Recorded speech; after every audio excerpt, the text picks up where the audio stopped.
Pareho sila, ganyan ang sitwasyon po. Opo. Gatas talaga pareho.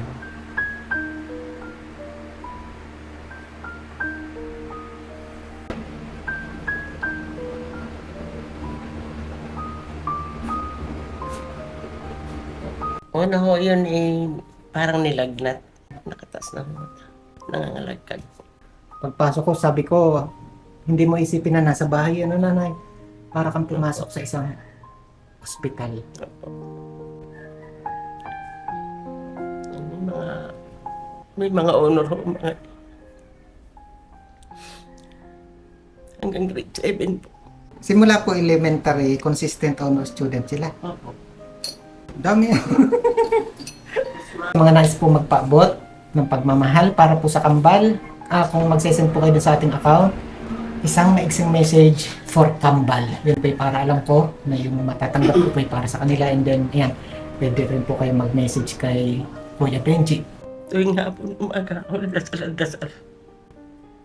Gumaling ay mga po.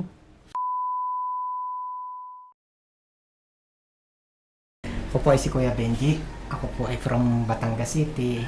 Isa po akong charity vlogger nanay. Ate, ang layunin ko po ay makatulong sa ating mga kababayan sa pamamagitan din naman ng mga kababayan natin na sila po naman yung nakakatulong. Sila yung tunay na nakakatulong sa atin. Ano po?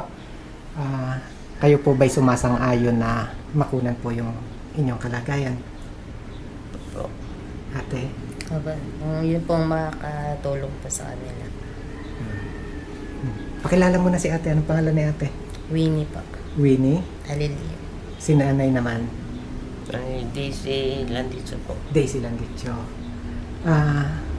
Kano-ano niyo po yung kambal? Bali, pinsan po ng aking mister. Si nanay? Bali, lula. Kayo po yung mismo lola. Ay, nasan po yung mother ng kambal, ng kambal? Naroon po sa Batangas. Dahil, May inaayos po doon. okay lang po bang matanong kung anong inaayos ni nanay? Ikaw na po. Hindi. Yung inaayos po yung mga papel po ng kambal para maihingi po ng tulong sa Kapitolyo. Ayun, para mailapit ng tulong, ano. Kasi kitang-kita naman nga na kailangan ng tulong. Ano po bang sitwasyon ng mother po ng kambal? Kung matanong ko lang, ano po? Kumusta po siya? Nalaban po para sa kanya anak. Sa kanyang mga anak. Ano pong pinagkikita ang kabuhayan? Yun na ate. pong naibenta na rin naman po yung kanyang baboy pong inaalagaan. Talagang sa ngayon, Sa ngayon po wala pa po. wala na talagang ano. May asawa po ba si ate? Wala po, matagal na pong namatay. Pipito po pong taon. 7 taon po ang tatakbal nung mamatay ang ama. Ibig sabihin matagal na po single mother. Opo. Ano po bang pangalan ng nanay ng kambal? Jocelyn Aala po. Ilang taon na po si ate? 54 po. 54. Yung nanay po ng kambal. Po. Ilan po yung anak nila? 3 po. May isa pa. Yun yung narari yung bata Ay, hindi yung naman kanina po. Yung dinatang si po namin. Bahigiin. Opo. Yun. Ito yun po talaga yung nakataagaw ng pansin sa atin. Ano, pagpasok ko pa lang, kumusta po yung sitwasyon ng kambal nanay? Ay, gayon pa rin mo. Hindi pa rin humatagpuan kung ano kayang gamot doon. Ano po bang anong pinagmulan po ng karamdaman? Una ho yun parang nilagnat. Lagnat po, tapos ang mata. Tumirik. Oo, Parang, nakataas na ang mata. Nangangalagkag. opo. Dinala na po sa medics noon. Sabi po, dalahin na sa mataas na sa ospital mismo kuhan para malunasan. Di noon pa po naman, ipinanghingi na rin. Yun po na sitwasyong nadatnang ko ngayon. Gaano katagal na ganyan po yung sitwasyon ng kambal? Tagal na, mag-3 taon na ho. Na ganyan po.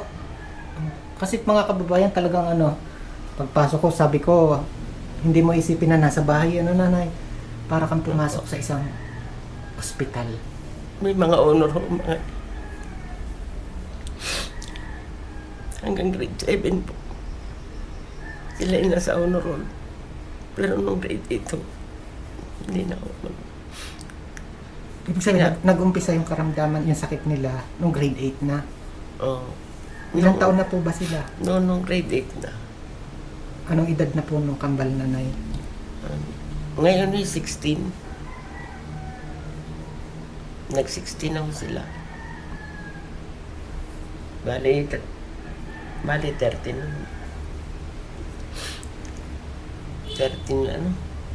13 years sila. No. Kamusta Lagi naman ako- po yung pagpapagamot po ng mga bata?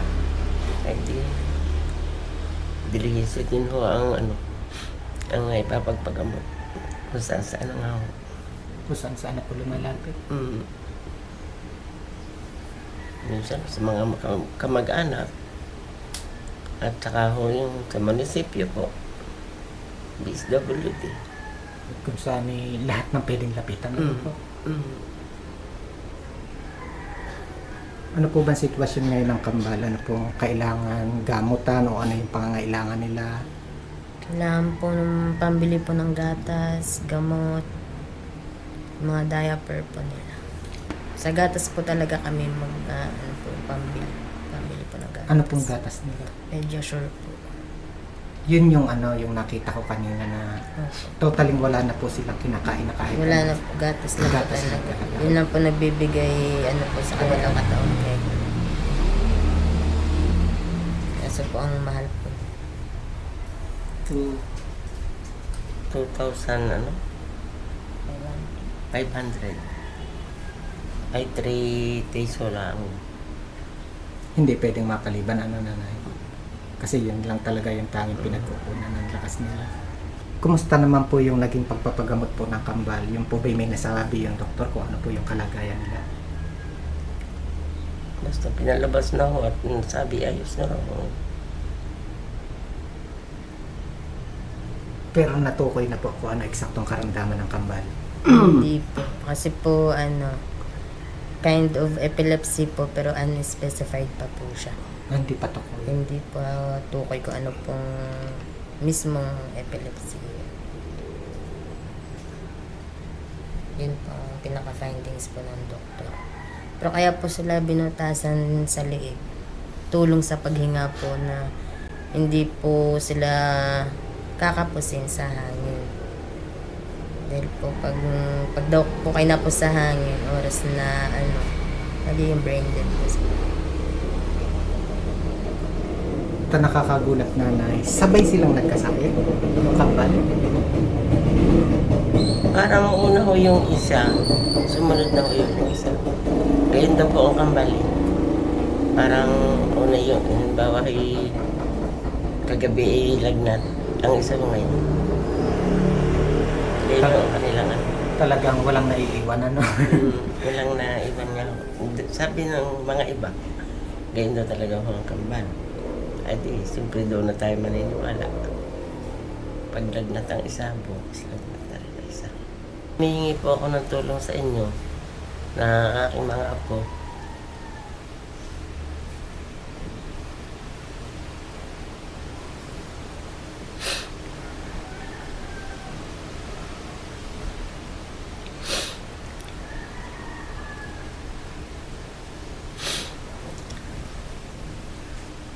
Sana po ibigyan nyo ng konting tulong kung maaari. Sana naman po mabagbagan yung damdamin para matulungan ang aking mga apo. Hindi namin alam hanggang kailan sila ang kanilang mga diferensya kung kailan malulunasan. Yung nakadilaw po ay si Jairi Don Rex po. Tapos yung naka-blue naman po ay si Jero Dan Rex. Ano pong sitwasyon nung nakadilaw muna?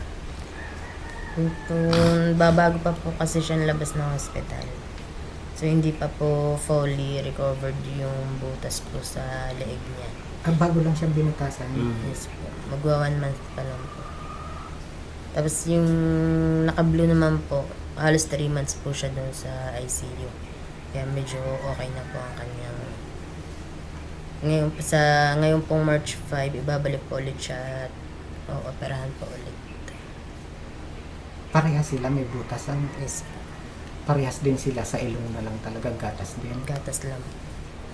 Hindi pa po kasi maaari mag-blend po ng pwede po nilang kainin. Natahimik din po yung mga kasama ko. Nakilala nyo si Kuya Benji na makulit, ano? Yan, siguro naman nakikita mo si Kuya Benji makulit. Pero this time, no, hindi ko magawa kasi yung pagpasok ko pa lang po kanina, nakita yung kalagayan ng kambal. Grabe talaga yung damang-dama ko po, yung pinagdadaanan po ng pamilya. Yun, sa mga nais po magpaabot ng pagmamahal para po sa kambal, kung magsesend po kayo dun sa ating account, isang maiksing message for kambal. Yun po para alam ko na yung matatanggap ko po para sa kanila, and then, ayan, pwede rin po kayo mag-message kay Kuya Benji para naman dun sa mga nais pa rin po magpaabot. Kasi wala lang si ate, ano? Si ate Jocelyn, yung mother po ng kambal, kasi yun, para pa rin po sa kambal yung inaasikaso niya ngayon, kaya hindi natin nakausap. Bigla na lang kasi dumating si Kuya Benji, ano? Yan. Kumusta naman po nanay yung pang-araw-araw niyo dito? Kung may mga bigay-bigay mo naman diyang simula ko ng Pasko, may nagbigay ko ng mga kaunting pagkain. Yun ang kasakuan para sa pang-araw-araw. Ano ate? Kahit po ba tapos na ang Pasko, pwede kami magbigay? Ay kung... Yan.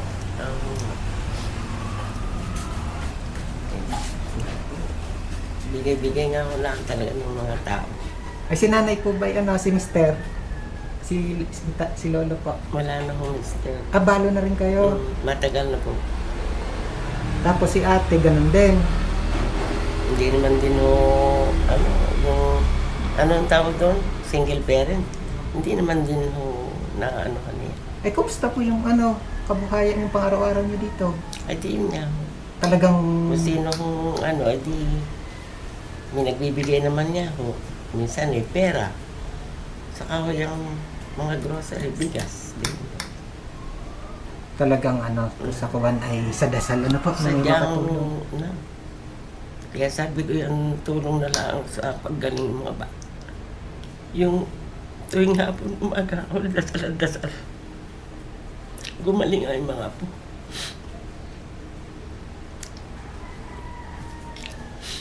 Nagaling ko ngayon at ako'y nakaka-recover na. Ano kailan lagi ako may high blood lagi.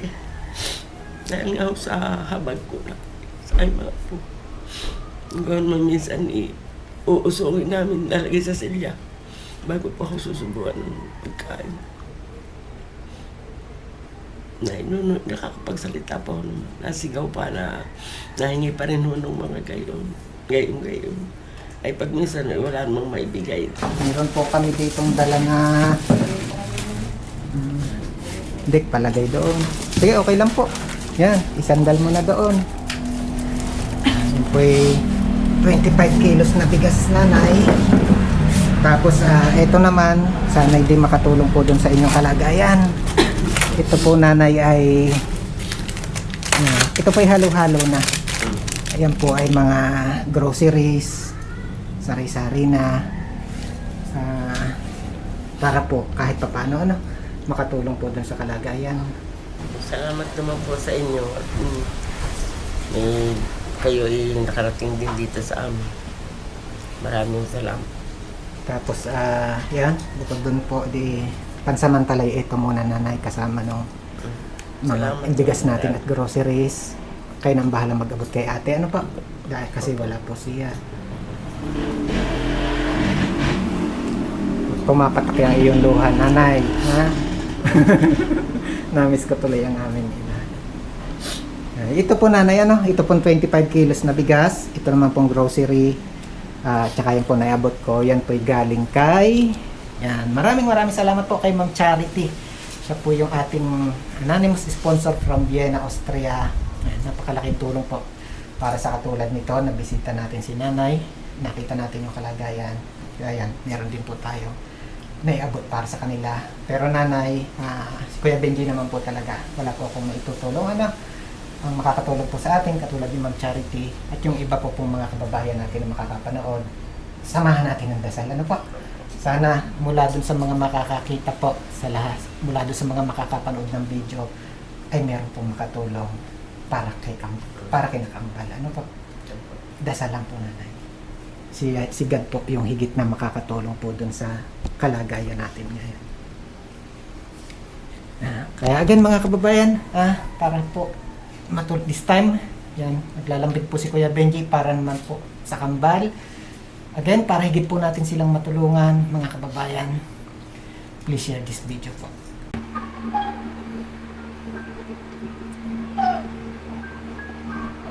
Ay, nakatas niya ang kamay.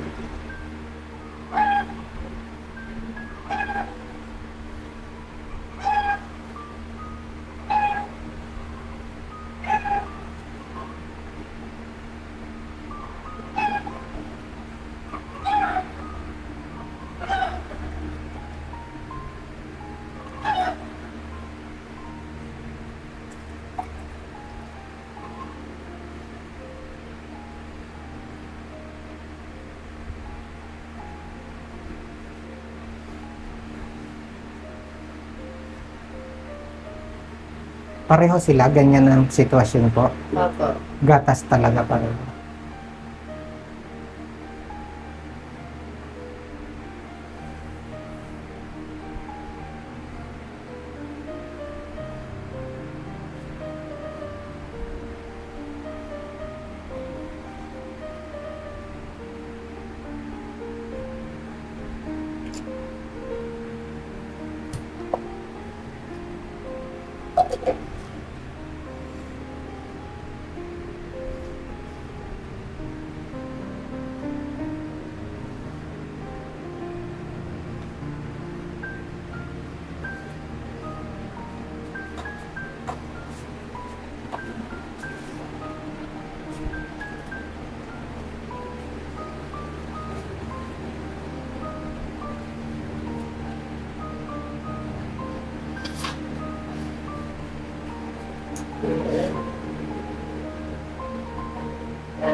At anong sitwasyon niyo ito, natutulog siya o ganyan talaga? Natutulog po.